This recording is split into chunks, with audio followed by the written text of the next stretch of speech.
एक पिता अपनी बच्ची का लाड प्यार से परवरिश ही नहीं करता है बल्कि उसका एक बेहतर भविष्य बनाने के लिए एक अच्छे स्कूल में दाखिला भी करा देता है। लेकिन पिता के मात्र एक छोटी सी लापरवाही की वजह से बच्ची हमेशा के लिए इस दुनिया को छोड़ के चली जाती है। लेकिन जब इसका असलियत खास करके उसके पिता को जब मालूम चलता है तो रोते हुए कहता है कि काश अगर मैंने थोड़ी सी भी समझदारी से कदम उठाया होता तो शायद मेरी बच्ची आज इस दुनिया में ज़िंदा होती। नमस्कार, आदाब, मैं हसमुद्दीन और आप देख रहे हैं सफ़र क्राइम तक। आज की जो सच्ची घटना मैं आपको सुनाने वाला हूँ, दरअसल ये घटना है उत्तर प्रदेश की। उत्तर प्रदेश का एक ज़िला पड़ता है आगरा और इसी आगरा ज़िला का एक थाना पड़ता है खंदौली। बात कर रहा हूँ मैं 1 जून 2022 की सुबह के 4 बजे के आसपास।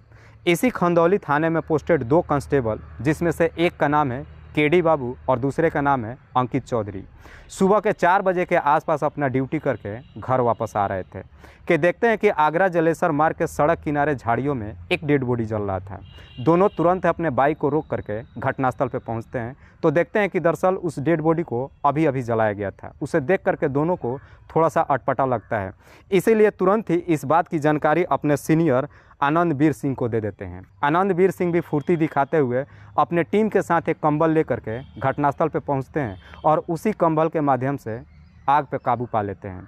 तब तक उस डेड बॉडी का लगभग आधा हिस्सा जल चुका था। जलने वाली एक लड़की थी जिसकी उम्र लगभग 21 से 22 साल के आसपास थी। उसके शरीर के नीचे का हिस्सा लगभग पूरे तरीके से जल चुका था, लेकिन उसका हाथ और चेहरा अभी भी साफ साफ दिखाई दे रहा था। पुलिस तुरंत ही उस लड़की की डेड बॉडी को अपने कब्जे में लेती है और आस पड़ोस के लोगों से पूछताछ करती है, लेकिन आस पड़ोस का कोई भी व्यक्ति उस डेड बॉडी का शिनाख्त नहीं कर पाता है। पुलिस तुरंत ही उस डेड बॉडी को अपने कब्जे में लेकर के पोस्टमार्टम के लिए भेज देती है। अब पुलिस के सामने ढेरों सारे सवाल खड़े हो जाती है कि आखिरकार वो लड़की है कौन, उसकी हत्या करी किसने है और वो लड़की यहाँ तक पहुँचे कैसी थी। पुलिस उस लड़की का शिनाख्त कराने के लिए अपने खबरियों को भी काम पर लगा देती है, लेकिन इसके बावजूद भी कोई भी व्यक्ति थाने नहीं पहुंचता है और ना ही उस लड़की का शिनाख्त कर पाता है। इधर मथुरा में यूपी के 112 की पीआरपी पर तैनात सिपाही बीरपाल सिंह, जिसकी बेटी खुशबू, जिसकी उम्र है लगभग 20 साल, 30 मई 2022 को सुबह कॉलेज के लिए निकली थी, लेकिन उसके बाद से घर ही वापस नहीं आई थी। खुशबू के घर परिवार वाले खुशबू की हर जगहों पर तलाशी करते हैं, लेकिन इसके बावजूद भी खुशबू का कहीं कुछ पता नहीं चलता है। आखिरकार खुशबू के दादा रामचरण सिंह इस बात की जानकारी अपने बेटे बीरपाल सिंह को देते हैं। जैसे ही बीरपाल सिंह को मालूम चलता है, तुरंत ही मथुरा से निकल करके आगरा पहुंच जाते हैं और अपने घर परिवार वालों से खुशबू के बारे में पूछताछ करते हैं। तो घर के परिवार वाले बताते हैं कि 30 मई 2022 को सुबह 10 बजे के आसपास खुशबू अपने पड़ोस के रहने वाले दुर्गेश के साथ में कॉलेज गई थी। दुर्गेश तो घर चला आया, लेकिन खुशबू घर वापस नहीं आई। बीरपाल भी अपनी बच्ची की हर जगहों पर तलाशी करता है। देखते ही देखते पूरा दिन गुजर जाता है, पूरी रात गुजर जाती है, लेकिन इसके बावजूद भी खुशबू घर वापस नहीं आती है। आखिरकार 31 मई 2022 को बीरपाल सिंह एतमादौला पुलिस थाने पहुंचता है और अपनी बच्ची खुशबू का गुमशुदगी का रिपोर्ट दर्ज कराता है। पुलिस गुमशुदगी का रिपोर्ट दर्ज करते हुए और फिर इस केस की छानबीन करना शुरू करती है। पुलिस जब बीरपाल सिंह से पूछताछ करती है तो बीरपाल सिंह दुर्गेश का नाम बताता है। पुलिस जब दुर्गेश से पूछताछ करती है तो दुर्गेश कहता है कि साहब, मैं उसको कॉलेज में छोड़ करके घर वापस आ गया, मुझे नहीं पता कि खुशबू कहाँ गई है।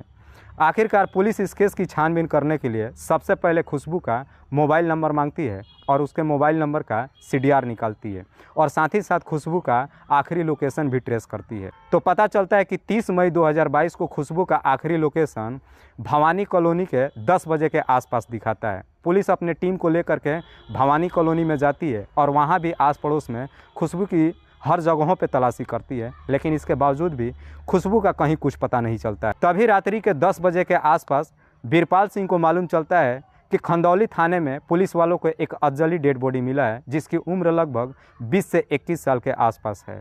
बीरपाल तुरंत अपने परिवार को लेकर के पोस्टमार्टम हाउस पहुंचता है। जैसे ही डेड बॉडी को देखता है, देख करके बीरपाल तुरंत ही शिनाख्त कर लेता है और कहता है कि ये कोई और नहीं बल्कि मेरी ही बेटी खुशबू है। पुलिस जब बीरपाल से पूछताछ करती है तो बीरपाल तुरंत ही एक और लड़के का नाम बताता है, जिसका नाम है आशीष तोमर।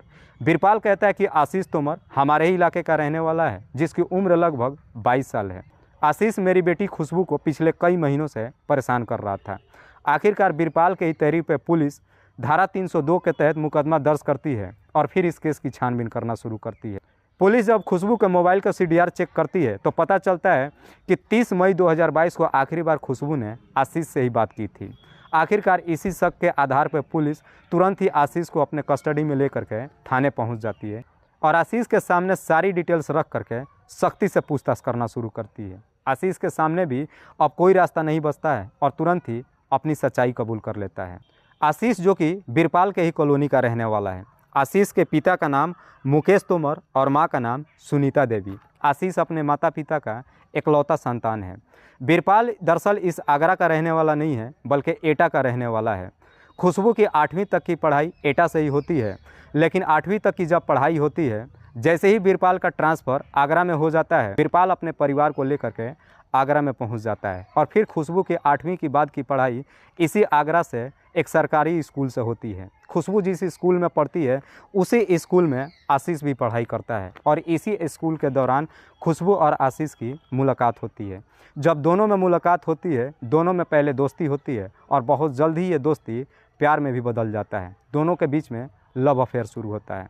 जैसे ही आशीष और खुशबू के बीच में लव अफेयर शुरू होता है, उसके बाद से अक्सर स्कूल से बंक मार करके बाहर एक दूसरे से मुलाकात करते हैं। जब भी एक दूसरे से मुलाकात करते हैं, दोनों के बीच में संबंध भी बनता है। एक दिन आशीष जब खुशबू के साथ में संबंध बना रहा था, उसकी कुछ आपत्तिजनक फ़ोटो अपने मोबाइल में कैप्चर कर लेता है। उसके बाद से ये सिलसिला जब चलना शुरू होता है, ज़्यादा दिनों तक नहीं चलता और आखिरकार एक दिन इस बात की जानकारी खुशबू के पिता बीरपाल सिंह को मालूम चल जाता है। जैसे ही बीरपाल सिंह को मालूम चलता है, अपनी बच्ची को काफ़ी फटकार लगाते हुए आशीष को भी धमकी देता है और कहता है कि मेरे बच्ची से दूर रहे।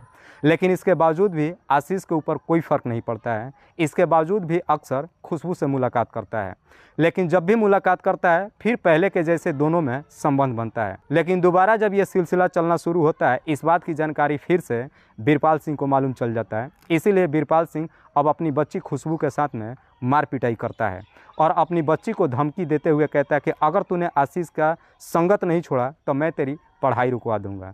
कहीं ना कहीं खुशबू को भी लगता है कि अगर इसी तरह का सिलसिला चलता रहा तो शायद उसकी कहीं पढ़ाई ना रुक जाए। इसीलिए डर करके खुशबू अब आशीष से मिलना जुलना बंद कर देती है।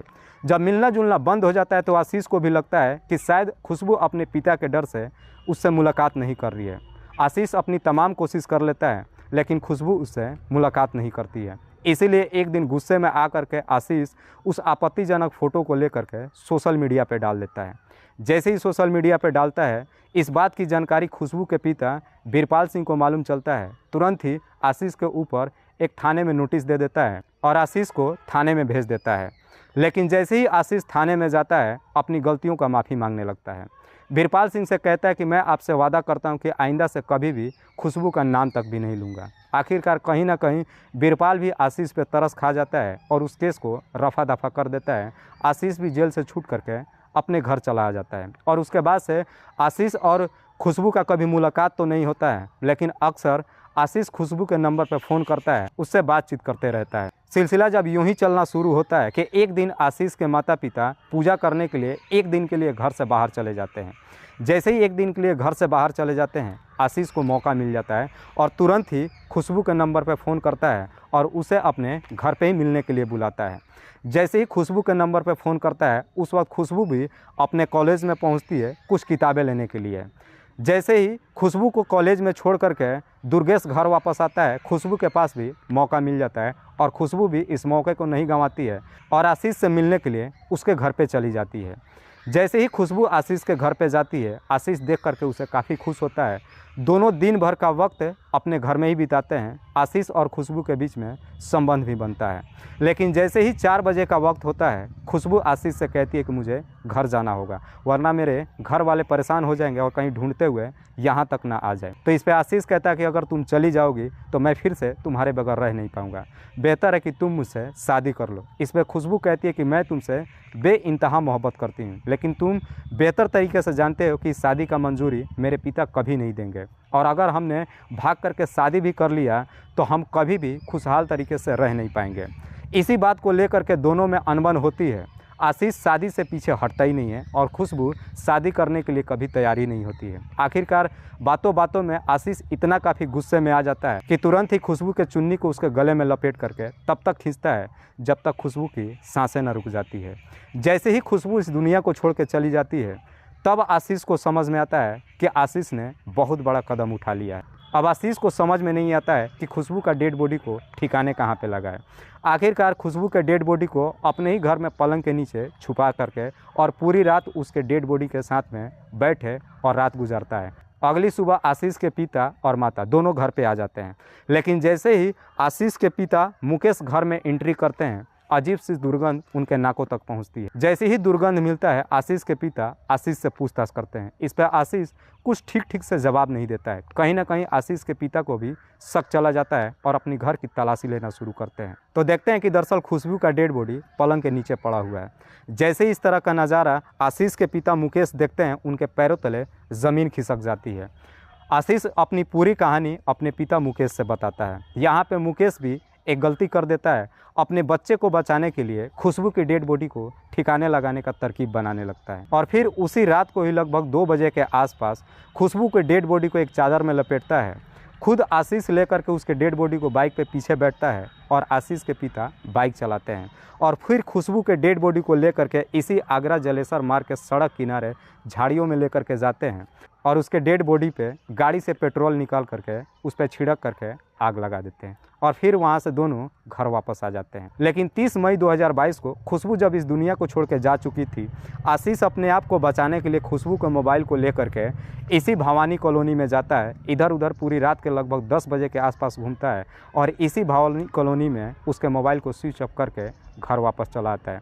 आशीष बेहतर तरीके से जानता था कि अगर पुलिस खुशबू की तलाशी करेगी तो उसके मोबाइल के ज़रिए ही करेगी।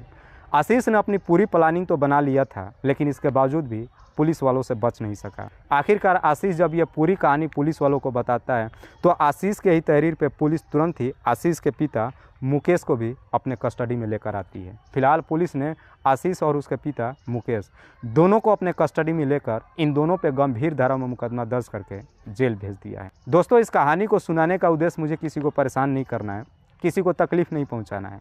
बस आपको बताना है आप जहाँ भी रहें सुरक्षित रहें और अपनों का ख्याल रखें। तब तक के लिए जय हिंद, जय भारत।